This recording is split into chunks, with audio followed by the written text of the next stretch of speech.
Olá!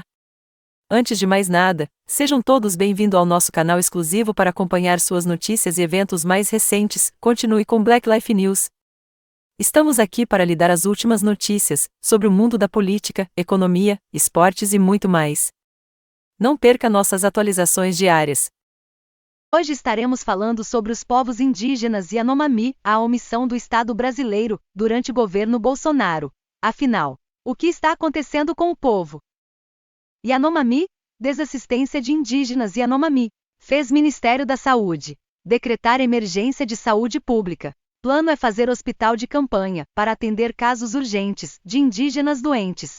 A grave situação de saúde e segurança alimentar sofrida pelos povos Yanomami é resultado da omissão do Estado brasileiro em assegurar a proteção do território frente ao aumento de garimpos ilegais na reserva. Este é o entendimento do Ministério Público Federal, divulgado nesta última segunda-feira 23, em nota pública que cita cobranças feitas ao governo federal entre os anos de 2019 a 2022, durante a gestão de Jair Bolsonaro. Na nota, ao mencionar ações judiciais nos últimos 4 anos, para obrigar a União a conter o problema de invasores na terra indígena Yanomami, a maior reserva indígena do país, o MPF cita que as providências adotadas pelo governo federal foram limitadas. Com efeito, nos últimos anos verificou-se o crescimento alarmante do número de garimpeiros dentro da tribo Yanomami, estimado em mais de 20 mil pela Autucara, Associação Yanomami, destaca a Câmara de Populações Indígenas e Comunidades Tradicionais do MPF, responsável pela nota divulgada. A crise sanitária enfrentada pelo povo Yanomami fez com que o Ministério da Saúde decretasse emergência na saúde para combater a desassistência aos indígenas. O presidente Lula, PT, visitou uma casa de saúde na capital Boa Vista e se disse abalado com a situação desumana que viu.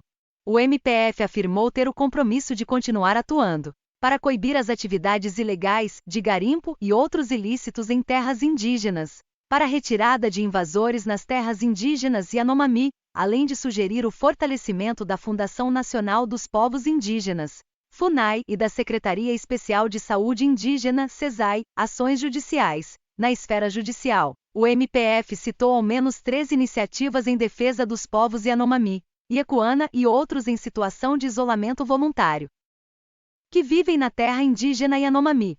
Em 2019, no primeiro ano do governo Bolsonaro, o órgão ajuizou uma ação para que a ordem judicial de instalação de 3 bases de proteção etnoambiental da FUNAI em pontos estratégicos da terra indígena Yanomami fosse cumprida pelo governo federal.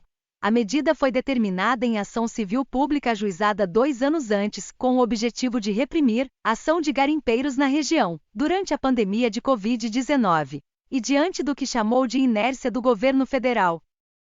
O MPF acionou a Justiça para que a União, FUNAI, IBAMA e ICMBio fossem condenados a apresentar plano emergencial de ações e respectivo cronograma para monitoramento territorial efetivo da terra indígena Yanomami. A ação também cobrou medidas para o combate a ilícitos ambientais e a expulsão de garimpeiros da região. Houve decisão favorável do Tribunal Regional Federal da Primeira Região, TRF1. Houve ainda a ação no Supremo Tribunal Federal, STF, cobrando a retirada de garimpeiros e a proteção territorial da terra Yanomami, por meio da ADPF 709. Neste caso, o MPF atua no caso por delegação do Procurador-Geral da República, Augusto Aras. Por mais de uma vez, o órgão afirmou que as ações governamentais destinadas à retirada dos invasores da terra indígena Yanomami eram insuficientes, com efeitos localizados e temporários. Em dezembro de 2022, o MPF também alertou para o descumprimento de ordens judiciais expedidas pelo STF, TRF1 e Justiça Federal de Roraima. Cita: em novembro do ano passado, a Câmara Indígena do MPF enviou, em ofício, um alerta sobre o cenário calamitoso no território Yanomami, e alertou a equipe de transição sobre a ausência de ações concretas para frear a tragédia humanitária em curso. Poderia resultar na futura responsabilização internacional do Estado brasileiro pelo genocídio da população indígena. Outro ponto destacado pelo MPF, para elencar a omissão do governo brasileiro, à época presidido por Bolsonaro, foi o projeto de lei que visava legalizar a exploração mineral e de recursos hídricos nas terras indígenas. O texto, segundo o órgão, é considerado inconstitucional.